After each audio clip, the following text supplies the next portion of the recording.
It's Christian Menefee on behalf of yourself on revised congressional redistricting plan. Is that correct? That's correct. Please give us your testimony. Good afternoon. I'm Christian Menefee, and I'm here in the protection and defense of the districts that were named, the minority, the black and brown districts that were named by the Trump DOJ to try to steal their political power. I'm here to say enough is enough. Do not steal the political power of these districts. Now, I live in the 18th Congressional District, and the folks who live there know that historically, the reason that that district is what we've known it to come to be is because of the severe racism that existed in this country. Black folks in this country couldn't register to vote, couldn't vote, and if they did, they faced violence, and in some instances, even worse. But despite that, we know that over time, just because time has passed, that doesn't mean that that racism has gone away.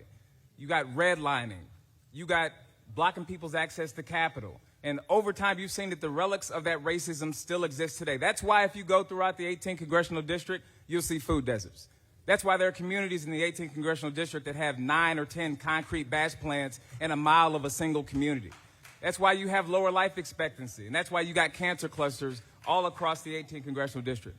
Now, despite all that, the governor in the state of Texas has targeted this district. When we lost our Congressman Sylvester Turner, the law says that the governor's supposed to call the special election immediately, but he set it for November so that people in this district are going to go more than a year without congressional representation. That means that when there are votes on the floor, nobody's there to vote for our district. That means that when immigrants and veterans need their cases worked, nobody's here to do that work. That means that when SNAP benefits and Medicaid are cut, there is no voice for this district. I'm here to say enough is enough. State leaders have targeted this district for far too long, and it's time for you to do the right thing. Do not strip these folks of their political power. Do not adopt a redistricting plan that does that. Thank you. Thank you for your testimony. Chair calls Bishop Dixon.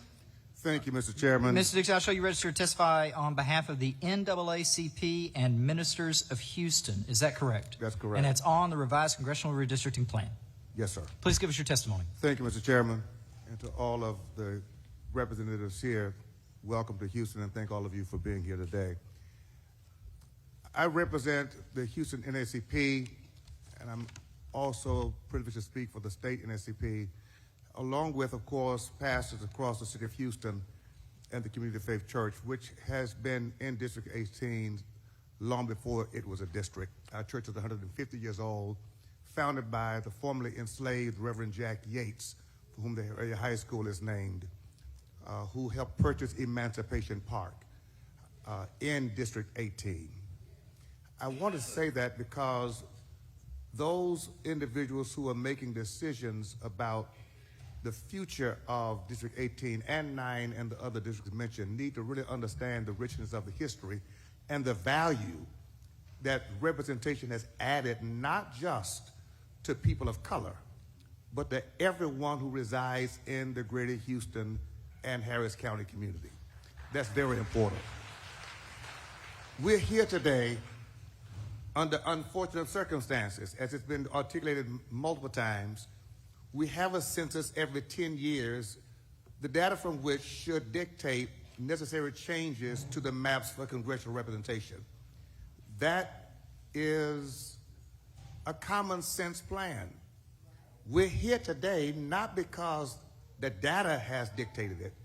We're here today because there is a decision that the people of this state don't deserve to elect their own representatives. And it's proven that political and racial gerrymandering proves that the elected chooses their voters as opposed to the voters choosing their elected. And whenever that occurs, the people always lose. I want to say to us very quickly. Yeah, please finish your testimony. I will. Very, very quickly, that what is being done is oppressive, it's racist, and we need to be clear on this, that it's unconstitutional and immoral. And speaking as a prophet, the Word of God says in Zechariah chapter 9, chapter 7, when you oppress God's people and your hearts are too hard to change, the wrath of God will come. This is a warning to Texas. Don't play with God's poor, oppressed people taking their insurance, their Medicare, and their health care, because there is a God who's bigger than anyone in the White House, the Texas Senate, or the Congress, and judgment shall come. Thank you for your testimony. Members, I have one. gallery come to order. Members, questions for the panel. Chair recognizes Mr. Manuel to question the panel. Mr. Menefee, I know that you're a county official. I have one question about CD 18 because I've brought this up before. How long has Congressional District 18 been without representation? And what have been the implications on the county by not having representation, even though apparently we just need to get a map done and redistrict right now because the governor gave us 2.5 weeks and said, let's get it done? The late Congressman Sylvester Turner passed away on March the 5th. And an important point here is, under the law, the governor is supposed to call the election as soon as practicable. Now, there have been Republican districts, Philemon Vela in 2022, right? When that district became vacant, Governor Abbott called the election to take place in June. And one of the reasons that he gave when he did so in the proclamation was because hurricane season was approaching and people need access to their federal representative to get resources from FEMA into their communities, right? This is the governor of Texas speaking. That same governor then looked at the black and brown folk in the 18th congressional district and said, you get November, you don't get June. So we're going to go more than a year without congressional representation. When that's happening, I'll tell you right now, back when Congresswoman Sheila Jackson Lee was in office, if there was a hurricane that happened, she was on the phone with the county working with FEMA to get resources back into the community. That's what's missing right now, is we don't have an advocate who can get those resources directly into our community. And we don't have people who are in place right now to handle new veterans cases, new immigrant cases. And of course, we don't have a vote. It's a major, major impact to our communities. And it's completely inhumane that the governor did it. And he gave a nonsense reason when he did it. He said it was a problem with the county's elections. And everybody sitting in this room knows that Tanisha Hudspeth is doing a fantastic job running our elections. Ms. Gervin-Hawkins, for what purpose? Quick question, Bishop Dixon. You're so recognized. I'd like for you to repeat those 4 things so my colleagues can understand.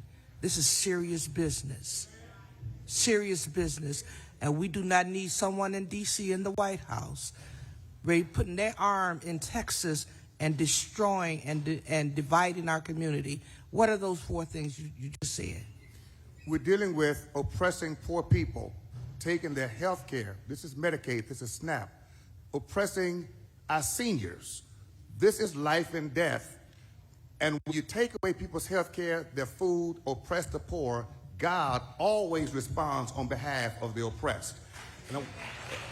Listen, Texas is about to practice politician politics to enact and legalize politician policies in order to disenfranchise people that some folk think belong back on the plantation.